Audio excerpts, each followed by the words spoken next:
이 결혼 절대 허락하지 마세요.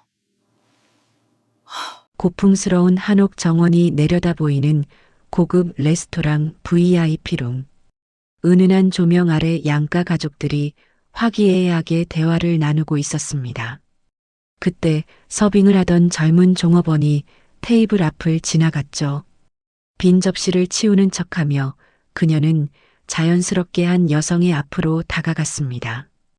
그리고는 수저를 정리하는 동작과 함께 작은 쪽지 한 장을 살짝 내려놓았어요. 너무나 자연스러운 동작이라 아무도 눈치채지 못했습니다. 쪽지를 받은 여성만이 그 순간을 목격했죠. 손이 미세하게 떨렸습니다.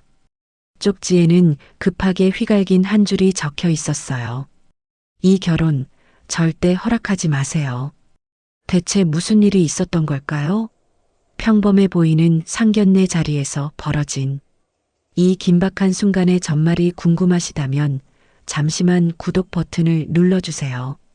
평범한 일상 속 숨겨진 반전 이야기를 매일 전해드립니다. 이 이야기는 사흘 전으로 거슬러 올라갑니다. 5월의 화창한 오후 서울 성북동의 한 단독주택. 거실 창문으로 들어오는 햇살이 따스했습니다. 김서윤은 소파에 앉아 커피를 마시며 창밖을 바라봤어요. 58배 나이에도 단정한 옷차림과 온화한 인상이 품격 있게 느껴지는 그녀였죠. 평범한 일요일 오후, 평범한 휴식 시간이었습니다. 현관문이 열리는 소리가 들렸어요. 아들 태준이 돌아온 모양이었죠. 엄마, 저 왔어요. 32의 아들은 밝은 표정으로 거실로 들어왔습니다. 건축 설계사인 태준은 독립해 자신의 사무소를 운영하고 있었어요. 성실하고 책임감 있는 아들이었죠. 어서 와. 점심은 먹었니? 네, 유진이랑 먹고 왔어요. 태준의 얼굴에 미소가 번졌습니다. 유진 이야기만 나오면 아들의 표정이 달라지는 걸 서윤은 잘 알고 있었어요. 한유진. 1년째 사귀고 있는 태준의 여자친구였죠. 엄마, 저 유진이랑 결혼하고 싶어요. 태준이 조심스럽게 말을 꺼냈습니다. 서윤은 커피잔을 내려놓으며 아들을 바라봤어요. 그래, 많이 생각해 본 거지? 네. 유진이는 정말 좋은 사람이에요. 똑똑하고 성실하고 저랑 잘 맞아요. 서윤은 고개를 끄덕였습니다. 사실 마음 한구석에 약간의 불안함이 없지 않았어요.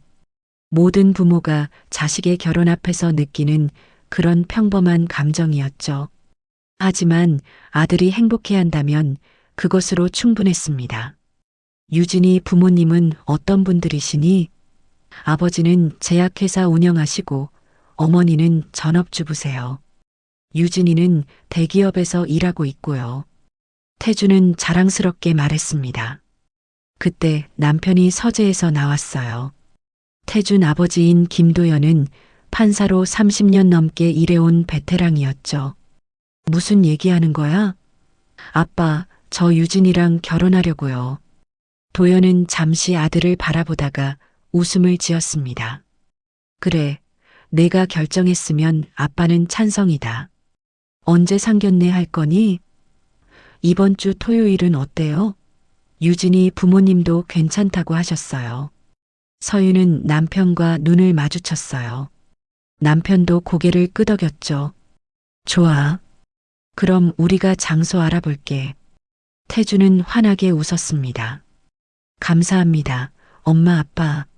아들이 자기 방으로 올라간 뒤 서윤은 남편 옆에 앉았어요. 여보, 긴장되네요. 우리 아들이 결혼을 하다니. 도연이 서윤의 손을 잡았습니다. 당신도 알잖소. 아이들은 다 크는 거요. 그래도 왠지 모르게 불안해요. 괜한 걱정일까요? 도연은 부드럽게 웃었어요. 모든 부모가 다 그렇소. 괜찮을 거요. 태준이가 좋은 사람 만났다잖소. 서윤은 고개를 끄덕였지만 가슴속 미묘한 불안감은 쉽게 가시지 않았습니다. 그날 저녁 서윤은 휴대폰으로 고급 레스토랑을 검색했어요. 상견례에 어울릴 만한 곳을 찾다가 한옥 정원이 있는 한식당을 발견했죠. 분위기도 좋고 음식도 훌륭하다는 후기가 많았습니다. 서유는 예약을 넣었어요. 토요일이 다가왔습니다. 서유는 옷장 앞에서 한참을 고민했어요. 너무 격식 차린 것도 너무 편한 것도 아닌 적당한 옷차림을 골랐죠. 남편은 깔끔한 정장을 입었고 태준도 단정하게 차려입었습니다. 차를 타고 레스토랑으로 향하는 내내 서유는 긴장했어요. 창밖 풍경이 스쳐 지나갔지만 눈에 들어오지 않았죠. 엄마, 괜찮으세요? 태준이 뒷좌석에서 물었습니다. 응, 괜찮아. 그냥 좀 떨리네. 도연이 운전대를 잡으며 말했어요. 편하게 생각해요. 그냥 인사 나누는 자리니까. 서유는 깊게 숨을 들이마셨습니다. 그래, 별일 아니야. 그냥 평범한 상견례일 뿐이지. 하지만 서유는 아직 몰랐습니다. 이 상견례가 그녀의 인생을 송두리째 흔들어 놓을 거라는 사실을요. 레스토랑 주차장에 차가 멈춰 섰습니다. 서유는 창밖으로 보이는 한옥 건물을 바라봤어요. 고풍스러운 기와 지붕과 정갈하게 꾸며진 정원이 한눈에 들어왔죠. 소나무 사이로 작은 연못이 보였고 물 위로 잉어들이 유유히 헤엄치고 있었습니다. 분위기 좋네요. 도연이 차에서 내리며 말했습니다. 태준도 긴장한 표정으로 옷매무새를 다듬었어요. 엄마, 아빠, 제가 먼저 들어가서 확인하고 올게요. 그래, 다녀와. 태준이 먼저 레스토랑 안으로 들어갔습니다. 서윤과 도연은 정원을 천천히 걸으며 시간을 보냈어요. 5월의 바람이 상쾌했죠. 여보, 너무 긴장하지 마세요. 도연이 서윤의 손을 잡았습니다. 알아요. 근데 자꾸만 신경 쓰이네요. 잠시 후 태준이 나왔어요. 유진이네 가족 벌써 오셨대요. 들어가실까요? 서윤은 깊게 숨을 들이마시고 고개를 끄덕였습니다. 레스토랑 직원의 안내를 받아 VIP룸으로 향했어요. 복도는 조용했고 은은한 조명이 고급스러운 분위기를 자아냈죠. 직원이 문을 열어줬습니다. 방 안에는 이미 세 사람이 앉아 있었어요. 테이블 건너편에 한철수와 박선희 그리고 한유진이 자리하고 있었죠. 세 사람 모두 일어나 인사했습니다. 어서 오십시오. 먼저 와서 기다리고 있었습니다. 한철수가 활짝 웃으며 악수를 청했어요. 60대 초반으로 보이는 그는 값비싼 정장에 손목시계가 눈에 띄었죠. 자신감 넘치는 태도였습니다. 안녕하세요. 태준이 아버지 김도연입니다. 반갑습니다. 한철수입니다. 제약회사를 운영하고 있습니다. 두 사람이 악수를 나눴어요. 박선희가 우아하게 미소 지으며 서윤에게 다가왔습니다. 사부인 뵙게 되어 반갑습니다. 저도 반갑습니다. 서윤도 정중하게 인사했지만 왠지 모를 어색함이 느껴졌어요. 박선희의 미소가 완벽하긴 했지만 어딘가 차갑게 느껴졌죠. 한유진은 단정한 정장 차림의 단아한 인상이었습니다. 안녕하세요. 한유진입니다. 그래요. 태준이한테 많이 들었어요. 서윤이 부드럽게 말했죠. 모두 자리에 앉았습니다. 태준과 유진이 나란히 앉았고 양가 부모가 마주보는 구도였어요. 잠시 어색한 침묵이 흘렀죠. 우리 유진이가 태준 씨 이야기를 정말 많이 하더라고요. 박선희가 먼저 말문을 열었습니다. 건축 설계를 하신다면서요? 요즘 같은 시대에 참 멋진 직업 아닌가요? 네, 얼마 전에 독립해서 개인 사무소를 운영하고 있습니다. 태준이 예의 바르게 대답했어요. 아, 독립하셨군요. 한철수가 고개를 끄덕였습니다. 요즘 젊은이들이 독립 정신이 투철해요. 좋습니다. 근데 수익은 괜찮나요? 서유는 그 질문에 미간이 찌푸려졌어요. 첫 만남부터 너무 직설적인 질문 아닌가 싶었죠. 아직 시작 단계라 많진 않지만 꾸준히 성장하고 있습니다. 태준이 차분하게 답했습니다. 그렇군요. 젊으니까 천천히 하면 되죠. 한철수는 여유로운 표정이었어요. 직원이 들어와 메뉴판을 건넸습니다. 주문하시겠습니까? 코스 요리로 주세요. 가장 좋은 걸로요. 한철수가 메뉴판도 보지 않고 말했죠. 서유는 그 모습이 조금 부담스러웠어요. 음식이 하나 둘 나오기 시작했습니다. 정갈하게 차려진 전체 요리가 테이블에 놓였어요. 분위기는 화기애애했지만 서유는 왠지 편하지 않았습니다. 한철수 부부의 태도에서 묘한 오만함이 느껴졌거든요. 우리 유진이는 대기업 다니면서도 참 효도를 잘해요. 박선희가 딸을 자랑하기 시작했습니다. 주말마다 집에 오고 부모 생각을 참 많이 하죠. 유진 씨, 어느 회사 다니세요? 도연이 물었어요. 유진이 미소 지으며 대답했습니다. 마케팅 쪽 일하고 있어요. 구체적인 회사명은 말하지 않았죠. 서유는 그 점이 조금 이상하게 느껴졌지만 더 묻지 않았습니다. 태준이 어머님은 무슨 일 하세요? 한철수가 물었어요. 병원에서 일하고 있습니다. 서유는 간단히 대답했습니다. 구체적으로 말하지 않았죠. 아, 의료계시군요. 좋은 일 하시네요. 대화가 이어졌지만 서유는 점점 더 불편해졌어요. 한철수는 계속해서 자신의 사업 이야기를 늘어놓았고 박선희는 딸 자랑에 여념이 없었죠. 겸손함이라고는 찾아볼 수 없었습니다. 그때였습니다. 방문이 조용히 열리며 젊은 여성 직원 한 명이 물잔을 들고 들어왔어요. 고개를 숙인 채 조심스럽게 테이블로 다가왔죠. 서유는 무심코 그 직원을 바라봤습니다. 20대 후반으로 보이는 그녀는 단정한 유니폼을 입고 있었어요. 물을 따르며 테이블을 돌았죠. 직원이 서윤 앞을 지나가는 순간 서윤은 순간적으로 숨이 멎는 듯한 느낌을 받았습니다. 옆모습이 너무나 익숙했거든요. 가늘게 떨리는 손, 귀밑머리를 넘기는 습관, 그리고 걷는 자세까지. 설마, 서윤의 가슴이 두근거렸어요. 하지만 직원은 고개를 숙인 채 얼굴을 제대로 보여주지 않았죠. 물을 다 따르고는 재빨리 방을 나가버렸습니다. 서윤은 멍하니 문을 바라봤어요. 분명 착각일 거야. 그럴 리 없어. 하지만 가슴속 어딘가에서 이상한 예감이 피어올랐습니다. 식사는 계속됐습니다. 한철수는 여전히 자신의 성공담을 늘어놓고 있었어요. 제약업계가 요즘 정말 좋습니다. 신약 개발만 성공하면 대박이거든요. 도연은 고개를 끄덕이며 듣고 있었지만 서윤의 마음은 다른 곳에 가 있었죠. 아까 그 직원이 자꾸 신경 쓰였습니다. 분명 어디선가 본 듯한 느낌이었어요. 하지만 누구였는지 정확히 떠오르지 않았죠. 서윤은 애써 그 생각을 떨쳐내려 했습니다. 어머님 괜찮으세요? 안색이 안 좋아 보이시는데. 유진이 조심스럽게 물었어요. 아, 네. 괜찮아요. 그냥 조금 긴장돼서요. 서윤은 미소를 지으며 대답했습니다. 메인 요리가 나왔습니다. 정성스럽게 준비된 한정식이 테이블을 가득 채웠어요. 음식이 정말 훌륭하네요.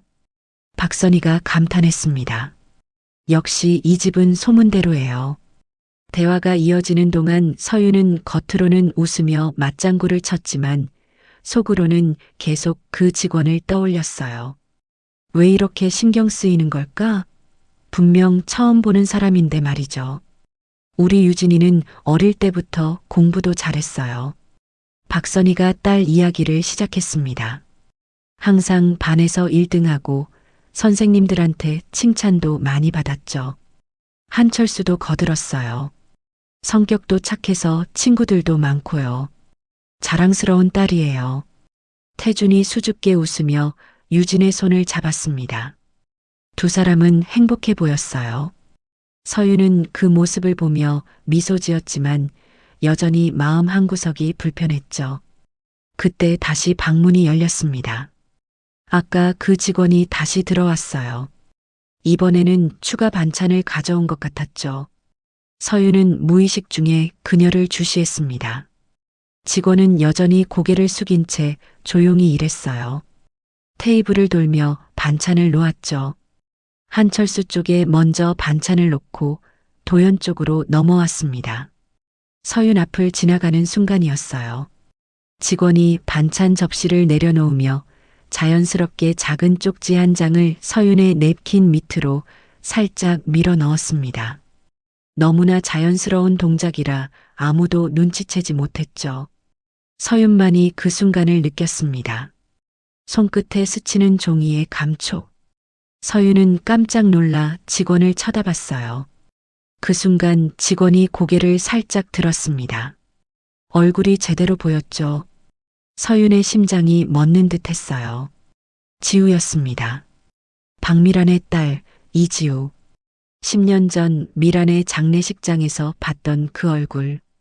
당시 19이었던 창백한 얼굴이 지금도 또렷이 기억났어요. 영정사진 앞에서 눈물도 제대로 흘리지 못하고 멍하니 앉아있던 그 아이. 지금은 29이 됐지만 그 눈빛만큼은 변하지 않았죠. 서윤의 얼굴에서 핏기가 가셨습니다. 지우도 서윤을 알아봤어요. 두 사람의 시선이 잠깐 마주쳤죠. 지우의 눈빛이 흔들렸습니다. 하지만 그녀는 재빨리 고개를 숙이고 다음 자리로 넘어갔어요. 서윤은 숨을 쉬기조차 힘들었습니다. 손이 떨렸어요. 냅킨 밑에 있는 쪽지가 뜨거운 불덩이처럼 느껴졌죠. 엄마, 태준이 걱정스러운 목소리로 불렀습니다. 서윤은 정신을 차리고 고개를 들었어요. 응. 괜찮아. 얼굴이 안 좋으신데요? 어디 불편하세요? 아니야. 그냥 조금 어지러워서. 도연이 서윤의 손을 잡았습니다. 괜찮소? 네, 잠시 화장실 좀 다녀올게요. 서윤은 냅킨을 집어들며 쪽지를 손바닥 안으로 감췄어요. 그리고 자리에서 일어났죠. 금방 올게요. 서윤은 최대한 차분한 목소리로 말했습니다. 한철수가 친절하게 안내했어요. 화장실은 복도 끝에 있습니다. 네, 감사합니다. 서윤은 방을 나섰습니다. 복도를 지나는 발걸음이 빨라졌어요. 화장실 문을 열고 들어가 칸막이 안으로 들어갔죠. 문을 잠그고 서윤은 깊게 숨을 들이마셨습니다. 손 안의 쪽지를 천천히 펼쳤어요. 작은 종이에 급하게 휘갈겨 쓴 글씨가 보였죠. 이 결혼 절대 허락하지 마세요. 서윤의 온몸에 전율이 흘렀습니다. 손이 떨려서 쪽지를 제대로 잡을 수조차 없었어요. 지우가 왜 이런 쪽지를 준 걸까? 무슨 일이 있는 거지? 서윤은 쪽지를 다시 들여다봤습니다. 단 한 줄. 하지만 그 한 줄이 서윤의 가슴을 짓눌렀어요. 무슨 의미일까? 태준의 결혼을 막으라는 건가? 왜? 유진이 가족에게 무슨 문제가 있는 걸까? 서윤은 화장실 거울 앞에 섰습니다. 창백해진 자신의 얼굴이 보였어요. 찬물로 얼굴을 씻었죠. 정신을 차려야 했습니다. 아무도 모르게 쪽지를 지갑 깊숙이 넣었어요. 심호흡을 몇 번 하고 나서야 서윤은 화장실을 나왔습니다. 복도를 걸어 방으로 돌아가는데 주방 쪽에서 직원들이 움직이는 모습이 보였어요. 서윤은 혹시 지우가 보일까 싶어 잠깐 멈춰섰죠. 하지만 지우는 보이지 않았습니다. 방으로 돌아왔습니다. 모두가 여전히 화기애애하게 대화하고 있었어요. 서윤은 자리에 앉았습니다. 도연이 조용히 손을 잡아줬어요. 괜찮아요? 응, 괜찮아. 서윤은 억지로 미소를 지었죠. 하지만 마음속은 폭풍우가 몰아치고 있었습니다. 지우의 쪽지가 머릿속을 떠나지 않았어요. 대체 무슨 일이 있는 걸까? 왜 결혼을 막으라는 거지? 식사가 끝나갈 무렵이었습니다. 후식으로 과일과 차가 나왔어요. 한철수가 만족스러운 표정으로 말했습니다. 오늘 정말 좋은 시간이었습니다. 아이들 결혼 날짜를 빨리 잡아야겠어요. 그러게요. 우리 유진이가 정말 행복해 하거든요. 박선희도 환하게 웃었습니다. 태준과 유진은 손을 맞잡고 있었어요. 서유는 그 모습을 보며 가슴이 답답했습니다. 저렇게 행복해하는 아들을 어떻게 해야 하지? 쪽지 하나만으로 뭐라 말할 수 있을까? 상견례는 무난하게 끝났습니다. 양가는 정중히 인사를 나눴어요. 다음에 또 뵙겠습니다. 네, 결혼 준비 차근차근 해나가죠. 레스토랑을 나서는데 서유는 뒤를 돌아봤습니다. 혹시 지우가 보일까 싶었죠. 하지만 아무도 없었어요. 차에 올라탔습니다. 태준이 신나게 말했어요. 유진이 부모님 정말 좋으신 것 같아요. 엄마도 그렇게 느끼셨죠? 서유는 대답할 수 없었습니다. 그저 애매하게 웃기만 했죠. 집으로 돌아가는 내내 서유는 말이 없었습니다. 창밖 풍경만 멍하니 바라봤어요. 도연이 걱정스러운 눈빛으로 쳐다봤지만 아무 말도 하지 않았죠. 그날 밤 서유는 잠을 이룰 수 없었습니다. 쪽지를 꺼내 몇 번이고 다시 읽었어요. 이 결혼 절대 허락하지 마세요. 지우의 절박함이 느껴졌습니다. 다음 날 아침 서유는 거의 잠을 이루지 못했습니다. 눈 밑에 다크서클이 짙게 내려앉았어요. 거울을 보며 한숨을 쉬었죠. 쪽지는 여전히 지갑 속에 있었고 그 존재감이 무겁게 느껴졌습니다. 아침 식사 자리에서 태준이 들떠 있었어요. 엄마, 어제 상견례 정말 좋았죠? 유진이 부모님도 엄마 아빠 마음에 드신 것 같던데. 서유는 커피잔을 들며 애매하게 미소 지었습니다. 그래, 좋았어. 도연이 신문을 내려놓으며 말했어요. 당신 밤새 뒤척이더군요. 무슨 걱정 있소? 아니에요. 그냥 잠이 안 와서요. 서유는 솔직하게 말할 수 없었습니다. 아직 확실한 게 아무것도 없었으니까요. 태준이 출근하고 도연도 사무실로 간 뒤 서유는 홀로 거실에 앉았습니다. 쪽지를 다시 꺼내봤어요. 이 결혼 절대 허락하지 마세요. 대체 무슨 의미일까? 서유는 휴대폰을 들었습니다. 레스토랑 번호를 찾아 전화를 걸었어요. 벨소리가 몇 번 울린 뒤 직원이 받았죠. 네, 청송 한정식입니다. 안녕하세요. 어제 저녁에 예약했던 김서윤인데요. 서빙해 주신 직원분과 통화 좀 하고 싶은데요. 어느 분 말씀이신가요? 젊은 여자 직원분이요. 20대 후반쯤 되시는 것 같던데. 잠시 침묵이 흘렀습니다. 아, 이지우 씨 말씀이신가요? 네, 맞아요. 죄송하지만 이지우 씨는 어제로 퇴사하셨습니다. 서윤의 심장이 철렁 내려앉았어요. 퇴사요? 갑자기요? 네. 개인 사정이라고 하시더라고요. 연락처도 남기지 않으셨어요. 전화를 끊은 서윤은 소파에 주저앉았습니다. 지우는 쪽지를 남기고 사라져버렸어요. 마치 경고만 남긴 채 도망친 것처럼. 서윤은 10년 전 기억을 떠올렸습니다. 미란의 장례식. 작은 장례식장에 조문객도 많지 않았어요. 미란은 남편을 일찍 여의고 홀로 지우를 키웠거든요. 친척도 거의 없었죠. 영정 사진 앞에 앉아있던 19살 지우. 너무 창백하고 작아 보였어요. 서유는 지우를 안아주며 말했었죠. 지우야, 힘들면 이모한테 연락해. 내가 도와줄게. 지우는 고개만 끄덕였습니다. 눈물도 제대로 흘리지 못하고 멍하니 앉아있던 그 모습이 지금도 생생했어요. 장례식이 끝나고 일주일 뒤 서유는 지우에게 연락했습니다. 하지만 전화는 꺼져 있었어요. 지우가 살던 집을 찾아갔지만 이미 이사를 간 뒤였죠. 이웃들에게 물어봐도 아무도 몰랐습니다. 서윤은 몇 달 동안 지우를 찾으려 했어요. 하지만 실패했죠. 점점 시간이 지나며 일상에 치이고 결국 찾는 걸 포기했습니다. 가끔 지우가 생각날 때면 죄책감이 밀려왔어요. 친구의 딸을 제대로 챙기지 못했다는 자책감이요. 그리고 10년이 지난 지금 지우를 다시 만났습니다.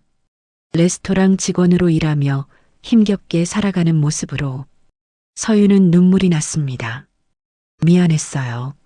지우에게도 미란에게도 그때 좀 더 노력했어야 했는데 지우를 찾아서 돌봐줬어야 했는데 서윤은 눈물을 닦고 일어섰습니다.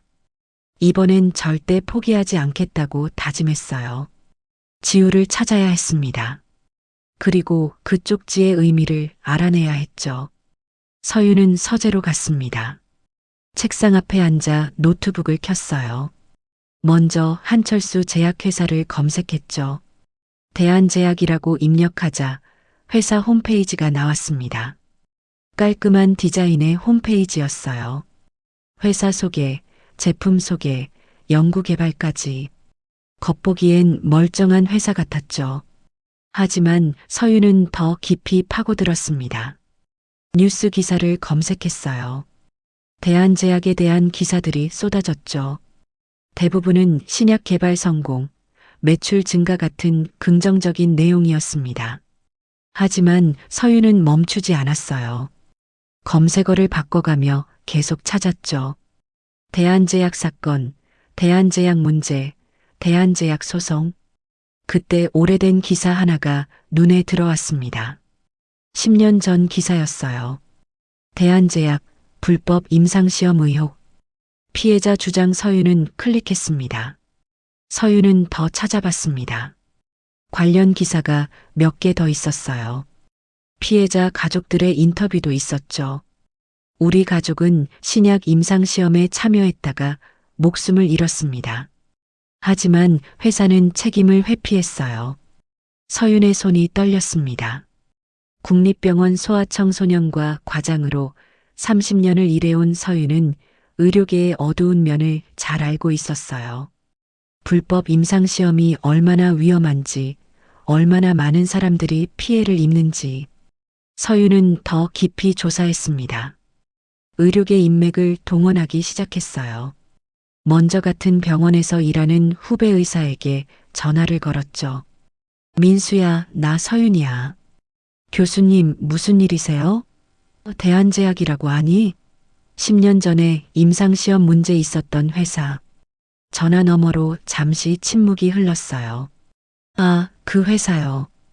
당시 꽤 시끄러웠죠. 근데 왜 갑자기 그 회사를요? 개인적으로 좀 알아봐야 할 일이 있어서. 당시 자료 좀 구할 수 있을까? 어렵긴 한데. 제가 아는 선배가 그때 관련 조사에 참여했거든요. 한번 물어볼게요. 전화를 끊고 서윤은 남편에게도 연락했습니다. 여보, 지금 통화 가능해요? 네, 무슨 일이에요? 혹시 한철수 아는 사람 있어요? 도연이 잠시 생각하더니 대답했어요. 어제 상견례에서 만난 사돈 어른 말이요. 왜 갑자기 알아보려고 하는 거요? 좀 알아봐 주실 수 있어요? 과거에 문제가 있었는지. 무슨 일인데 그래요? 태준이 장인어른 될 뿐인데. 도연의 목소리가 진지해졌습니다. 서윤은 잠시 망설였습니다. 하지만 결국 솔직하게 말하기로 했어요. 사실 어제 상견례 때 이상한 일이 있었어요. 설명하긴 복잡한데 일단 좀 알아봐 주세요. 알았어요. 후배한테 물어볼게요. 도연의 목소리에서 걱정이 묻어났습니다. 서윤은 노트북 앞에 앉아 계속 자료를 찾았어요. 10년 전 사건 관련 자료, 법원 판결문, 피해자 진술서까지 하나씩 읽어 내려가며 정리했죠. 해가 지고 어둠이 내렸습니다. 서윤은 여전히 서재에 앉아 있었어요. 책상 위엔 출력한 자료들이 쌓여 있었죠. 그때 남편에게서 전화가 왔습니다. 여보, 응, 나요. 후배한테 물어봤는데요. 한철수 10년 전에 정말 문제가 많았던 사람이에요. 서윤의 심장이 빠르게 뛰었습니다. 어떤 문제요? 불법 임상시험으로 고소당했었어요. 피해자가 여러 명 나왔는데 증거인멸로 무혐의 처분받았대요. 법조계에선 꽤 유명한 케이스였다고 하더군요. 서윤은 깊게 숨을 들이마셨습니다. 예감이 맞았어요. 한철수에게 문제가 있었던 겁니다. 이틀 후 서윤은 병원 과장실에서 후배 의사 민수를 만났습니다. 민수는 두툼한 파일 하나를 가져왔어요. 교수님, 선배한테 어렵게 구했습니다. 10년 전 대한제약 관련 자료예요. 서윤은 파일을 받아들었습니다.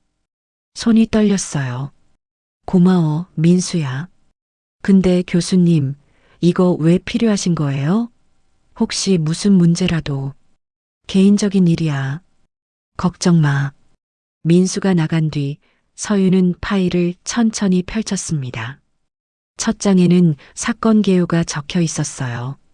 10년 전 대한제약은 신약 개발 과정에서 무허가 임상시험을 진행했다고 했죠. 피해자가 수십 명에 달했습니다. 서윤은 페이지를 넘겼어요. 피해자 명단이 나왔습니다. 이름, 나이, 증상, 사망 일자까지 적혀 있었죠. 서윤은 하나하나 읽어내려갔습니다. 그때였습니다. 한 이름이 눈에 확 들어왔어요. 박미란, 52세, 사망 일자는 10년 전 5월. 서윤의 손이 멈췄습니다. 숨이 막혔어요. 미란이, 친구 미란이 여기 있었습니다. 대한제약의 불법 임상시험 피해자 명단에 서윤은 눈물이 났습니다. 미란은 그렇게 죽었던 거예요. 병으로 죽은 게 아니라 불법 임상시험의 희생양이 된 거였죠.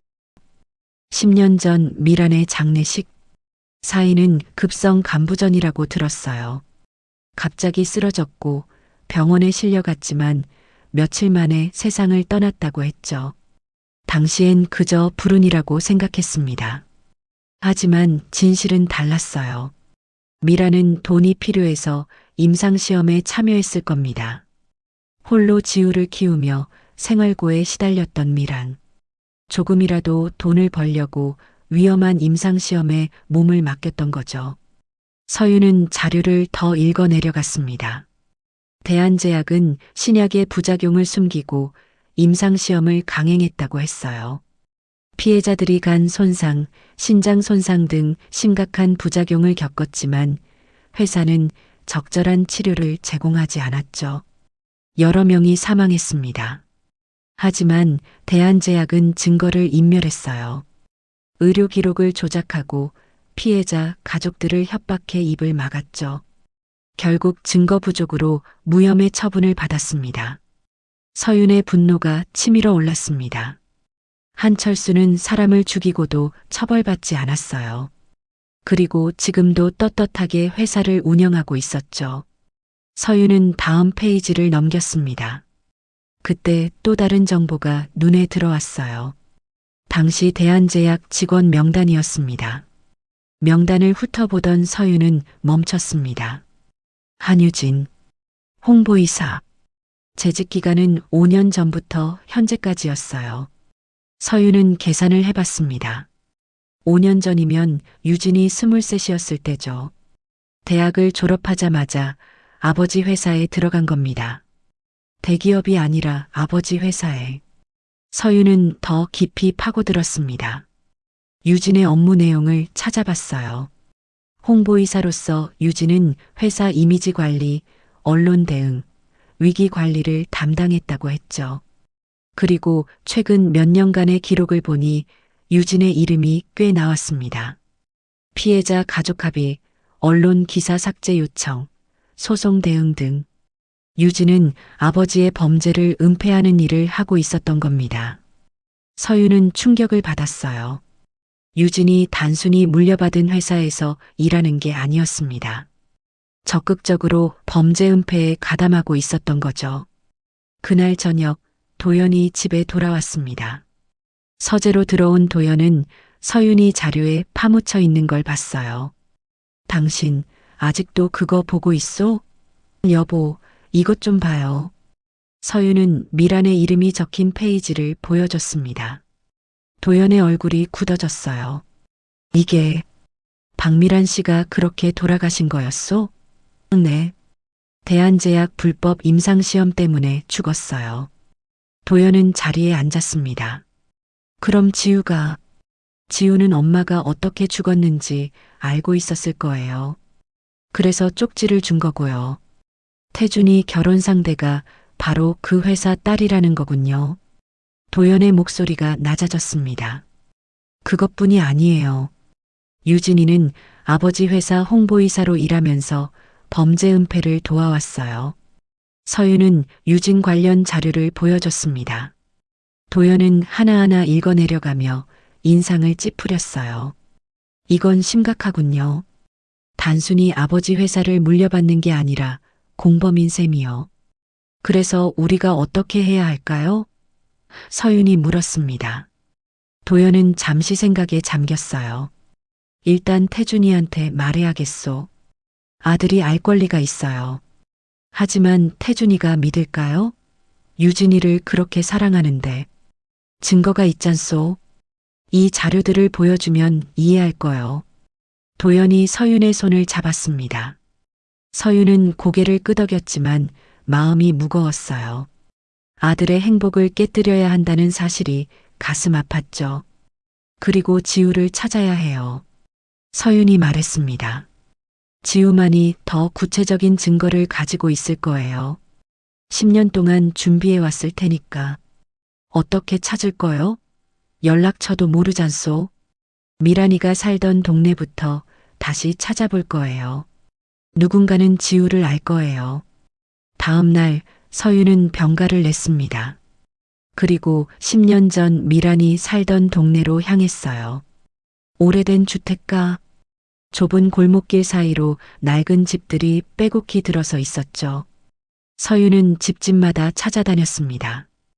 혹시 박미란 씨 아세요? 10년 전에 여기 사셨는데 대부분은 모른다고 했어요. 이사를 와서 옛날 사람들은 기억하지 못한다고 했죠. 하지만 서윤은 포기하지 않았습니다. 골목을 돌며 계속 물어봤어요.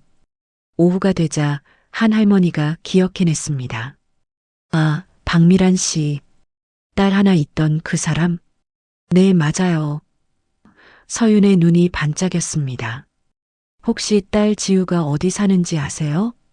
글쎄, 엄마 돌아가시고 어디로 갔는지는 몰라. 근데 가끔 이 근처 슈퍼에서 봤던 것 같던데. 슈퍼요? 응. 저 골목 끝에 있는 24시간 슈퍼. 거기서 야간 알바하는 걸 봤어. 서윤은 감사 인사를 하고 슈퍼로 달려갔습니다. 골목 끝 작은 슈퍼.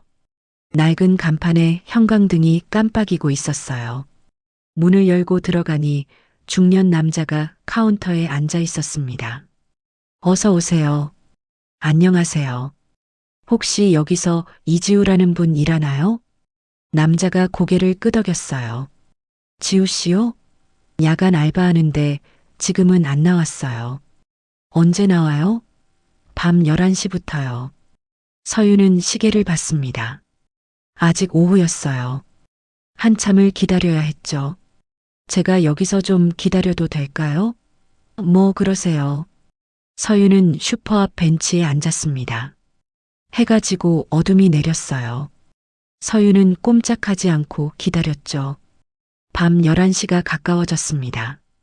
그때 골목 저편에서 한 여성이 걸어왔어요. 후드티를 입고 고개를 숙인 채 걷는 모습. 지우였습니다. 서윤은 벤치에서 일어났습니다. 지우가 슈퍼 앞에 가까워지고 있었어요. 후드티 모자를 깊게 눌러 쓴 지우는 고개를 숙인 채 걸어왔죠. 지우야. 서윤이 조용히 불렀습니다. 지우가 멈췄어요. 고개를 들자 서윤과 눈이 마주쳤죠. 지우의 얼굴에 놀라움이 스쳤습니다. 이모. 지우의 목소리가 떨렸어요. 왜 여기? 어떻게 찾으셨어요? 널 찾아야 했어. 지우야, 우리 얘기 좀 하자. 지우는 주위를 둘러봤습니다. 불안한 눈빛이었어요. 여기서는 안 돼요. 집으로 가요. 지우는 골목 안쪽으로 걸어갔습니다. 서유는 그 뒤를 따랐어요. 좁은 골목을 지나 낡은 건물 앞에 도착했습니다. 지우는 삐걱거리는 계단을 올라 3층 끝방 문을 열었어요. 들어오세요. 방 안은 좁고 어두웠습니다. 작은 침대 하나, 낡은 책상, 그리고 옷장이 전부였어요. 서유는 가슴이 미어지는 걸 느꼈죠. 지우가 10년 동안 이런 곳에서 살아왔다니. 앉으세요. 지우가 침대 끝을 가리켰습니다. 서유는 조심스럽게 앉았어요. 지우는 책상 의자를 끌어와 마주 앉았죠. 이모, 정말 미안해요. 그날 쪽지만 주고 사라져서. 괜찮아. 이해해. 서윤이 지우를 바라봤습니다. 지우야, 나 다 알아냈어. 내 엄마가 어떻게 돌아가셨는지. 지우의 눈에서 눈물이 흘러내렸어요. 이모도 알게 되셨구나. 미안해, 지우야. 그때 내가 좀 더 신경 썼어야 했는데 널 제대로 챙기지 못해서 정말 미안해. 아니에요. 이모 잘못 아니에요. 지우가 고개를 저었습니다. 전 그냥 이모한테 짐이 되고 싶지 않았어요. 엄마 돌아가시고 혼자 감당해야 한다고 생각했어요. 서유는 지우를 꼭 안아줬습니다. 좁은 원룸 안에서 두 사람은 한참을 그렇게 있었어요. 지우는 서윤의 품에서 소리내어 울었죠. 10년 동안 혼자 견뎌온 슬픔과 분노가 터져나왔습니다. 한참을 울고 나서야 지우가 말을 이었습니다. 엄마는 돈이 필요하셨어요.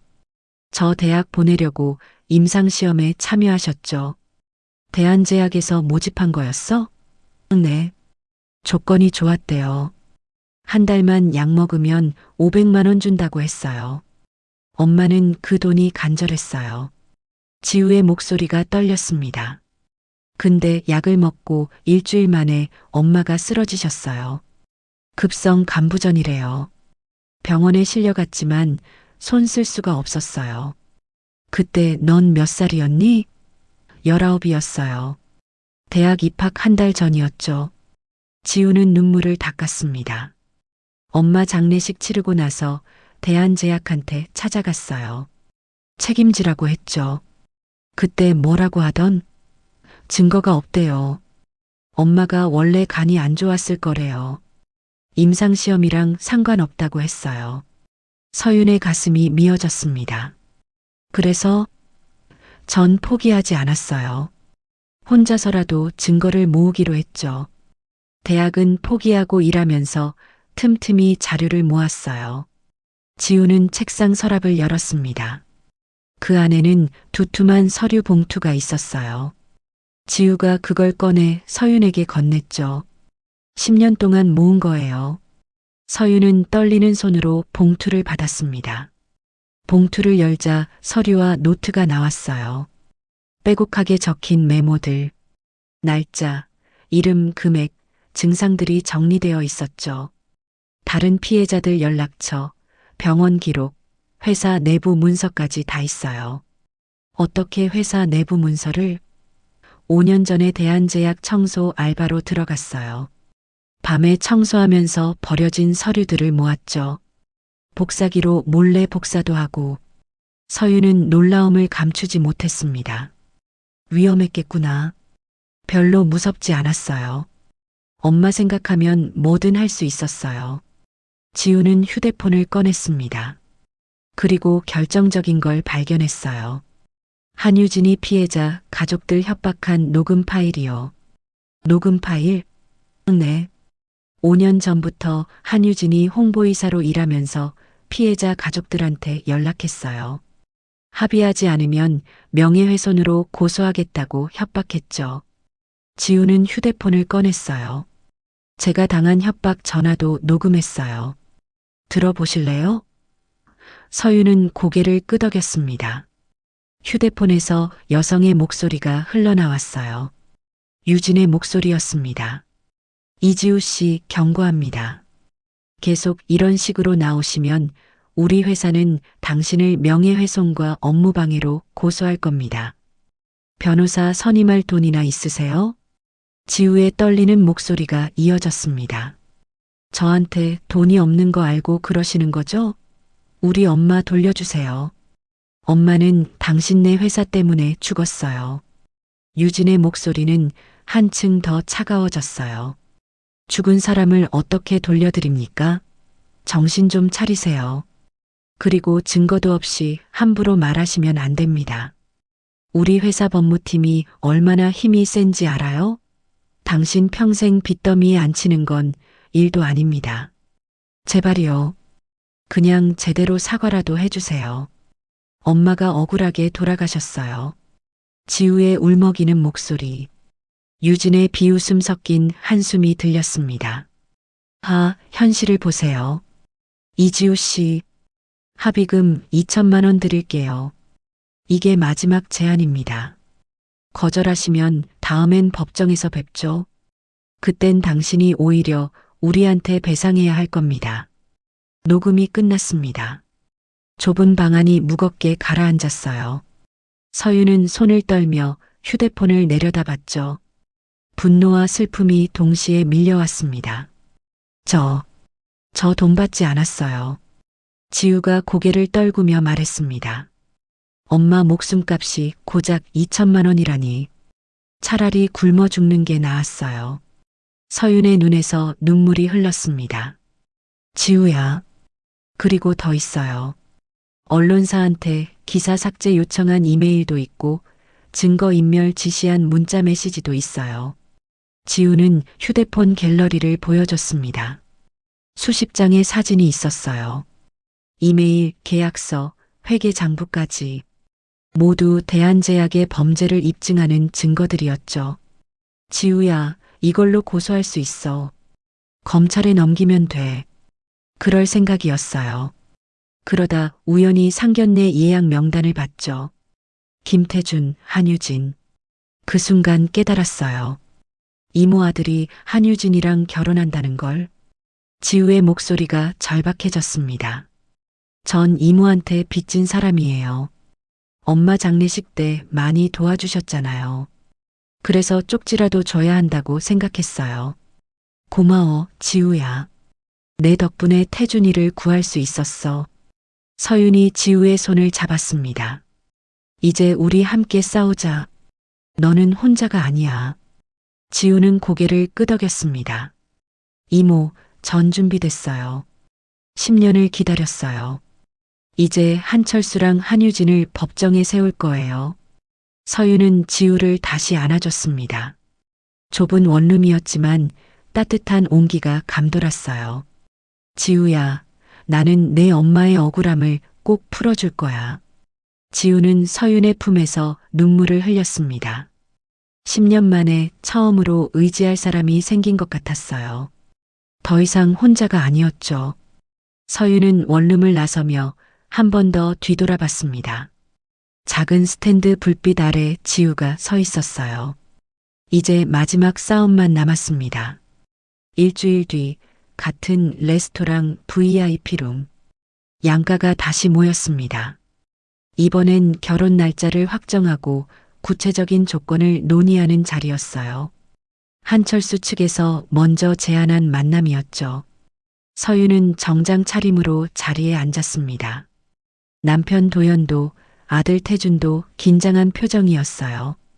태준은 아직 진실을 모르는 상태였죠. 서윤과 도연은 오늘 이 자리에서 모든 걸 밝히기로 했습니다. 한철수 가족은 이미 자리에 앉아 있었어요. 테이블 위엔 결혼 관련 서류들이 펼쳐져 있었죠. 어서 오십시오. 오늘은 좋은 소식 들으러 오셨죠? 한철수가 자신만만하게 웃었습니다. 그렇게 되면 좋겠네요. 도연이 차분하게 대답했어요. 모두 자리에 앉았습니다. 태준과 유진이 나란히 앉았고 양가 부모가 마주보는 구도였죠. 자, 그럼 결혼 날짜부터 정합시다. 한철수가 달력을 꺼냈습니다. 3개월 후 좋은 날이 있던데요. 그 전에 먼저 얘기할 게 있습니다. 서윤이 조용히 말했어요. 한철수가 고개를 들었습니다. 무슨 얘기 말입니까? 서윤은 가방에서 서류 봉투를 꺼냈습니다. 지우가 건넨 그 봉투였어요. 천천히 테이블 위에 올려놓았죠. 이게 뭡니까? 한철수의 표정이 굳어졌습니다. 한 대표님 회사에 대한 자료입니다. 서윤이 봉투를 열기 시작했어요. 서류들이 테이블 위로 쏟아졌습니다. 10년 전 법원 판결문, 피해자 명단, 병원 기록들. 한철수의 얼굴에서 핏기가 가셨어요. 엄마, 이게 뭐예요? 태준이 당황한 목소리로 물었습니다. 잠깐만, 태준아. 끝까지 들어봐.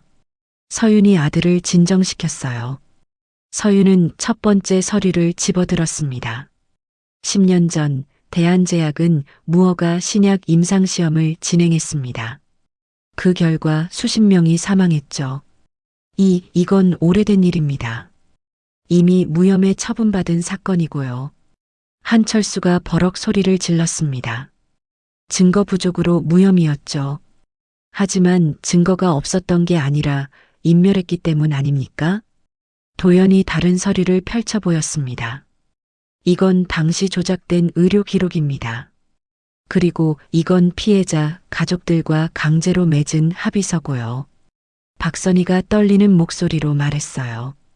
당신들 지금 뭐 하시는 겁니까? 우리 애들 결혼 얘기하러 온 거 아닙니까? 결혼은 없습니다. 서윤이 단호하게 말했죠. 유진이 일어서며 소리쳤어요. 오빠, 이거 다 거짓말이에요. 믿지 마요. 거짓말이 아닙니다. 서윤이 또 다른 서류를 꺼냈습니다. 이건 피해자 명단입니다. 여기 보세요.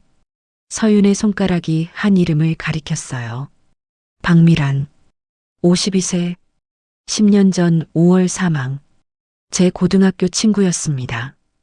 태준이 서류를 들여다봤습니다. 얼굴이 창백해졌어요. 엄마, 이게 정말. 응, 사실이야, 태준아. 서윤은 휴대폰을 꺼냈습니다. 그리고 이건 더 결정적인 증거입니다. 녹음 파일을 재생했어요. 유진의 목소리가 흘러나왔죠. 이지우 씨, 계속 이러시면 곤란합니다. 당신을 명예훼손으로 고소할 수밖에 없어요. 방안이 조용해졌습니다. 유진의 얼굴이 하얗게 질렸어요. 이건 어디서? 피해자한테서 받았습니다. 유진 씨, 당신은 5년 동안 홍보이사로 일하면서 피해자 가족들을 협박했어요. 도연이 또 다른 증거를 제시했습니다. 이건 언론사에 보낸 기사 삭제 요청 이메일입니다. 그리고 이건 허위 사망진단서 발급 의뢰서고요. 한철수가 벌떡 일어났습니다. 당신들 이러고도 멀쩡할 줄 아시오? 우릴 모함하는 거요. 모함이 아닙니다. 모두 증거가 있습니다. 서윤이 마지막 서류를 꺼냈어요. 그리고 이건 당신 회사 회계 장부입니다. 피해자 입마금에 쓴 돈, 증거인멸에 쓴 돈까지 다 기록되어 있죠. 태준이 유진을 바라봤습니다. 유진아, 이게 사실이야? 유진은 대답하지 못했어요. 눈물만 흘렸죠. 오빠, 나는 아버지를 도와야 했어. 도와야 했다고? 태준의 목소리가 떨렸습니다. 사람들 죽인 걸 은폐하는 게 돕는 거였어? 오빠는 몰라요. 우리 회사가 얼마나 힘들었는지. 태준은 고개를 저었어요. 난 너를 진심으로 사랑했어. 근데 너는. 나도 오빠 사랑해요. 정말이에요. 유진이 태준의 손을 잡으려 했지만 태준은 뿌리쳤습니다. 사랑이라고? 넌 날 이용하려고 한 거잖아. 서윤이 끼어들었어요.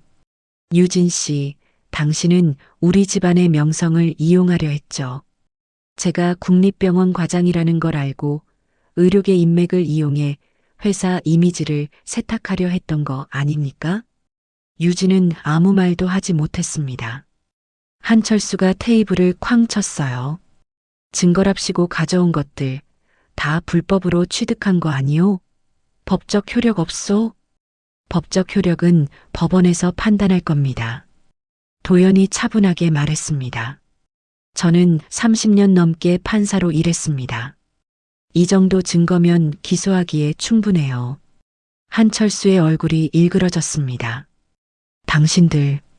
당신들이 감히, 우리가 감히 진실을 밝혔습니다. 서윤이 일어섰어요.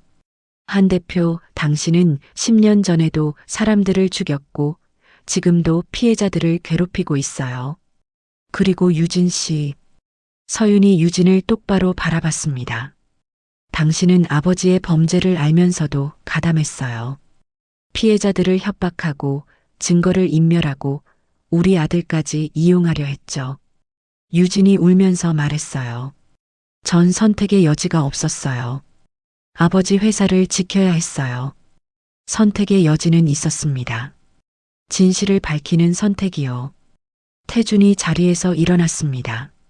엄마, 아빠, 집에 가요. 여기 더 있기 싫어요. 서윤과 도연도 일어섰어요. 이 자료들은 내일 검찰에 제출됩니다. 도연이 마지막으로 말했습니다. 법의 심판을 받으시기 바랍니다. 한철수가 소리쳤어요. 당신들 후회할 거요. 후회하지 않습니다. 진실을 밝혔으니까요. 서윤 가족은 레스토랑을 나섰습니다.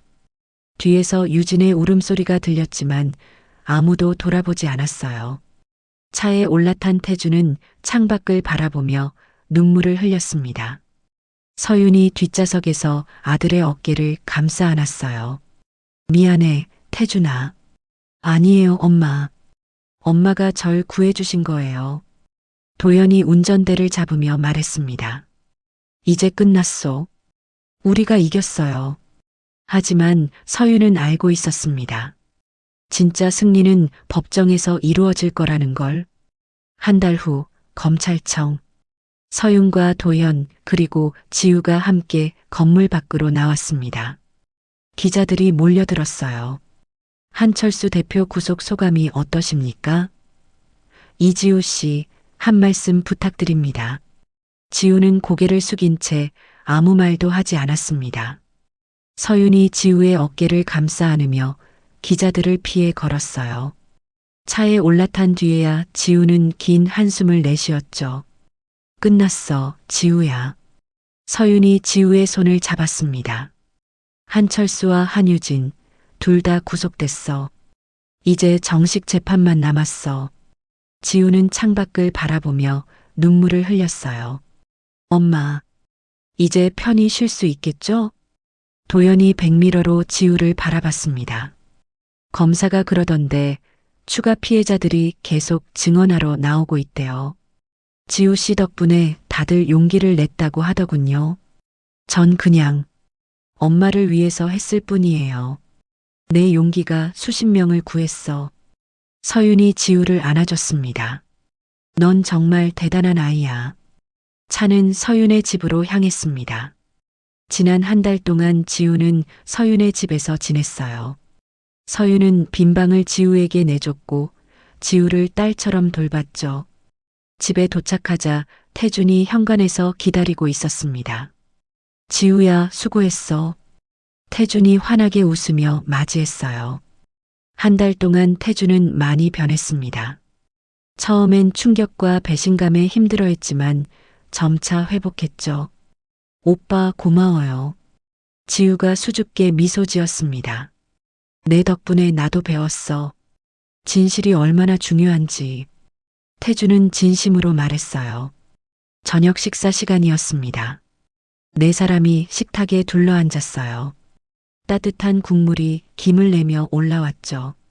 지우야, 많이 먹어. 요즘 너무 안 먹는 것 같아. 서윤이 지우 그릇에 반찬을 가득 담아줬습니다. 이모, 전 충분히 먹어요. 아니야. 더 먹어야 해. 살도 좀 쪄야지. 서윤의 눈엔 애정이 가득했어요. 도연이 물을 따르며 말했습니다. 지우 씨, 앞으로 계획은 어떻게 되나요? 글쎄요. 아직 생각 못 해봤어요. 10년 동안 복수만 생각했는데 이제 그게 끝나니까 뭘 해야 할지 모르겠어요. 대학 가는 건 어때? 태준이 제안했습니다. 내 나이면 아직 늦지 않았어. 하고 싶었던 공부해.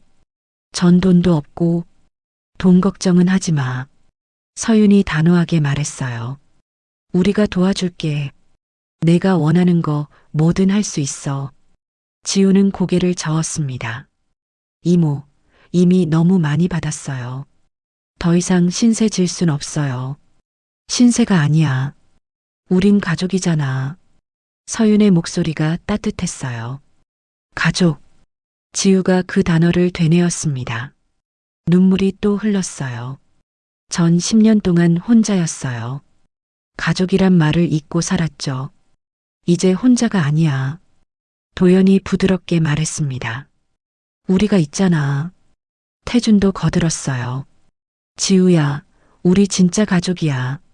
엄마 아빠도 그렇게 생각하시고 나도 널 진짜 동생처럼 생각해.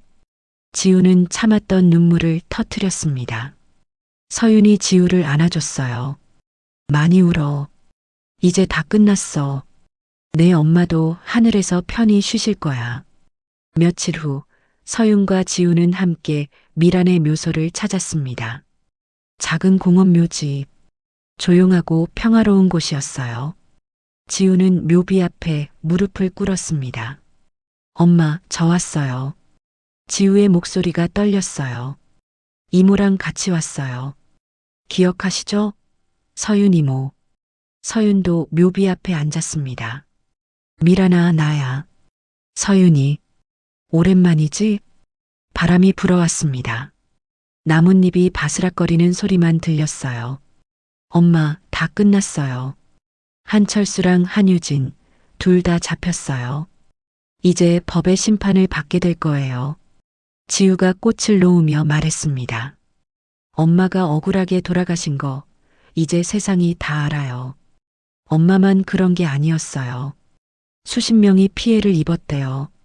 근데 이제 다들 목소리를 내기 시작했어요. 서윤이 미란의 묘비를 쓰다듬었습니다. 미란아, 지우 정말 잘 키웠어. 용감하고 착한 아이로 자랐더라. 내가 자랑스러워할 거야. 이모, 엄마한테 전해주세요. 지우가 서윤을 바라봤어요. 이제 편히 쉬셔도 된다고. 딸이 엄마 목까지 잘 살겠다고. 서윤은 고개를 끄덕였습니다. 미란아, 지우 말 들었지? 이제 편히 쉬어. 지우는 내가 잘 돌볼게. 약속할게. 두 사람은 한참을 묘비 앞에 앉아 있었습니다. 햇살이 따뜻하게 내려앉았어요. 봄바람이 불어와 머리카락을 스쳤죠. 이모. 지우가 조용히 말했습니다. 전 이제 과거에 묶여있지 않고 앞을 보며 살고 싶어요. 그래, 그렇게 해야지. 서윤이 미소 지었습니다. 내 엄마도 그걸 원하실 거야. 대학 가고 싶어요. 늦었지만 공부하고 싶어요. 그래. 우리가 도와줄게. 지우는 묘비에 이마를 대고 마지막 인사를 했습니다. 엄마 사랑해요. 그리고 미안해요. 더 일찍 효도하지 못해서 이제 행복하게 살게요. 엄마 목까지. 서윤도 묘비에 손을 얹었어요. 미란아, 안녕. 다음에 재우 데리고 또 올게. 공원 묘지를 나서는 길. 지우가 서윤의 팔짱을 꼈습니다. 이모, 고마워요. 정말로. 뭐가 고마워. 우린 가족인데. 쪽지 하나로 이렇게까지 해주실 줄 몰랐어요. 쪽지 하나가 아니었어. 내 용기였어. 10년 동안 혼자 싸워온 내 용기가 우리 집안을 살린 거야. 두 사람은 나란히 걸었습니다. 봄꽃이 피어나는 길을 따라 앞으로 갈 길이 보였어요. 지우에게도 서윤에게도. 한 달 뒤 법정. 한철수 일가의 실형이 선고됐습니다. 한철수는 15년, 한유진은 7년. 방청석에 앉아있던 지우는 조용히 눈물을 흘렸어요. 법정을 나서며 지우는 하늘을 올려다봤습니다. 맑고 푸른 하늘이었어요. 엄마 봤죠? 이제 정말 끝났어요. 서윤이 지우의 어깨를 감싸 안았습니다. 잘했어, 지우야. 정말 잘했어. 태준도 다가와 지우의 손을 잡았어요. 지우야, 수고했어. 세 사람은 법원을 나섰습니다. 봄바람이 불어왔고 벚꽃잎이 바람에 흩날렸어요. 상견례장에서 몰래 건넨 작은 쪽지. 그 한 줄의 경고가 한 가정을 지켜냈습니다. 10년을 기다린 진실이 마침내 빛을 보았고 잃어버렸던 인연이 다시 이어졌죠. 서윤은 지우를 바라보며 생각했습니다.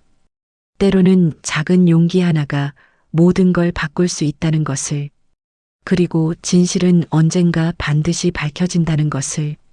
지우의 새로운 시작, 태준의 치유, 그리고 서윤이 되찾은 친구와의 약속. 봄날의 햇살 아래 세 사람의 뒷모습이 천천히 멀어져 갔습니다. 오늘 서윤의 이야기 어떠셨나요? 이야기가 재밌으셨다면 구독과 좋아요 부탁드려요. 그리고 지금 이 순간 어디서 무엇을 하며 들어주고 계신지 댓글로 나눠주세요. 여러분의 일상도 궁금하거든요. 여러분의 하루가 언제나 평온하고 따뜻하길 바라며 오늘도 시청해 주셔서 감사합니다.